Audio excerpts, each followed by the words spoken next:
One interesting thing is Russell Brand. What exactly has happened to that guy? I mean, he's pretty much turned into like a Tim Pool kind of dude. But what I find interesting about Russell Brand is he wasn't just like a centrist liberal or something like that. Like, he seemed to be a full-on communist who was fully supporting like Mm. a socialist revolution of kinds. But it seemed like from the conversations I would hear with Joe Rogan and other people, he seemed to legitimately be supporting that kind of thing. So, what exactly happened there? Does he still retain those beliefs? Or I know, Mike, you did a video about this. Um, what is going on with the Mm. guy?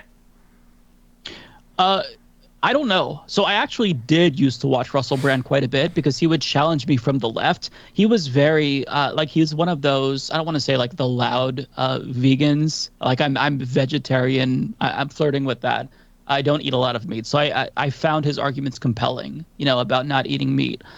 So I'd watch that. I thought he was entertaining. I liked his movies. I was kind of a weird state. Like of all the people, like imagine being a huge fan of Russell Brand. That was me.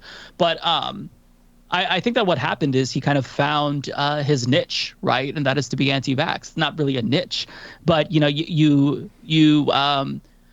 I don't know, you do something and your audience will reward you for it, and you do it again and they reward you again, and you enter this feedback loop, and then there's this expectation that slowly but surely builds up, and then that expectation kind of boxes you in where it's like, okay, we're coming here for the anti-vax content, so talk about that, talk about how the Clintons are lizard people. Like that's what we're coming here to see. So you don't have much room, once you kind of invite that audience in, unless you really do a hard purge of them, and go against their beliefs and challenge it. But I think for him, I don't know, because he doesn't have this, he doesn't need the money. He's already a celebrity. He's rich. So I don't know what it is. I think it's just that maybe his career has fallen off a little bit. I don't see him in movies. I could be totally wrong about that, by the way. And that's not like a smear.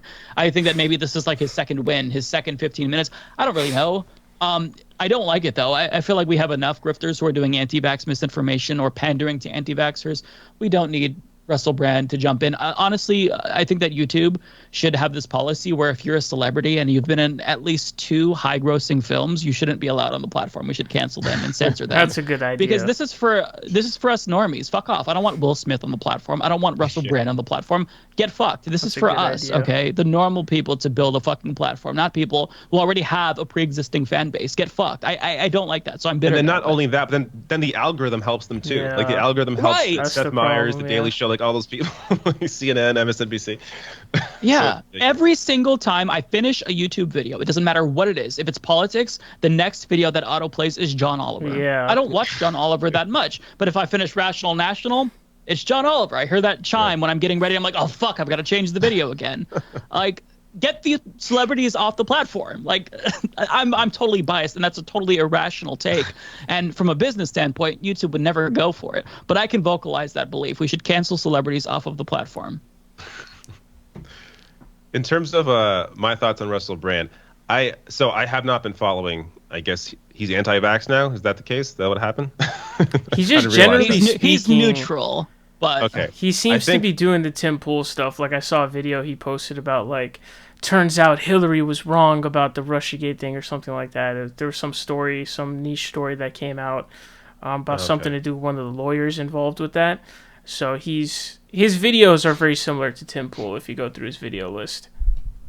In terms of the political stuff, I don't know what's going on with him. But in terms of if he's neutral on vaccines, I think a part of that is the spirituality aspect that he has. Which, by the way, I know a yeah. lot of people like that. I'm like that myself. I'm not religious, but I have I don't know. I'm not going to explain my whole worldview here, but but I understand where he's coming from in that sense. But there is a large section of that world that is anti-vax, and it comes out of the the crystal loving yoga people. Like it's kind of like that area. And again, nothing.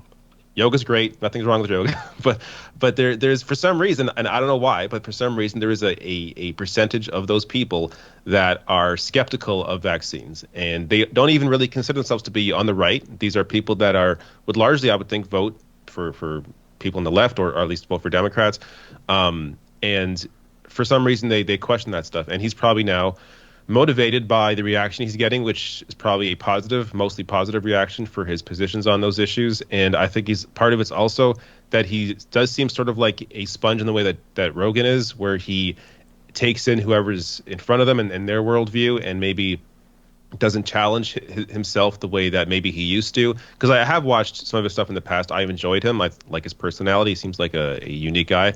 But clearly there is an aspect of him that maybe is unwilling to push his guests, or when he's on someone else's podcast, like I think when he was on Joe Rogan's podcast, there were some discussions where I think you can kind of see Russell Brand pushing back a little bit, but wasn't willing to go as far as he could have gone. And that's maybe what's happening with people he's having on, or the discussions he's having. Again, I don't know. I don't follow him that closely, but just knowing what I've seen of him in the past and what I enjoyed of him, I could understand how a part of his audience would be taken in by that sort of vaccine hesitancy. Yeah. So this has been quite the long conversation. Wow, it's been over 2.5 hours. Yes, it has. We're going to finish this off here. So we just talked about a ton of just horrible stuff, right? Terrible, bleak future of politics, just grifters, a lot of awful stuff. So what I wanted to ask you guys is, what are just some things you guys do for fun? Play video games. Play with my child. Play video games. Yeah, I don't know. Go for a walk. That kind of stuff. Watch TV. Okay. I'm pretty. All of that. Yeah. Yeah. I'm very much an introvert in the sense that I like I'm a homebody. I like being home. I like, I don't know, enjoying my space. I like being with my family. So that's kind of what I do.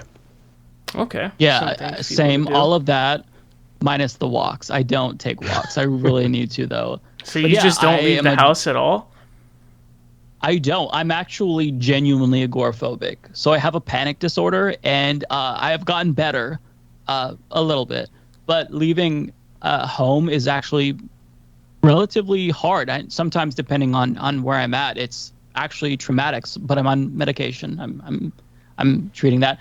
But aside from mental issues aside, I actually am also a homebody where I don't really like to do anything.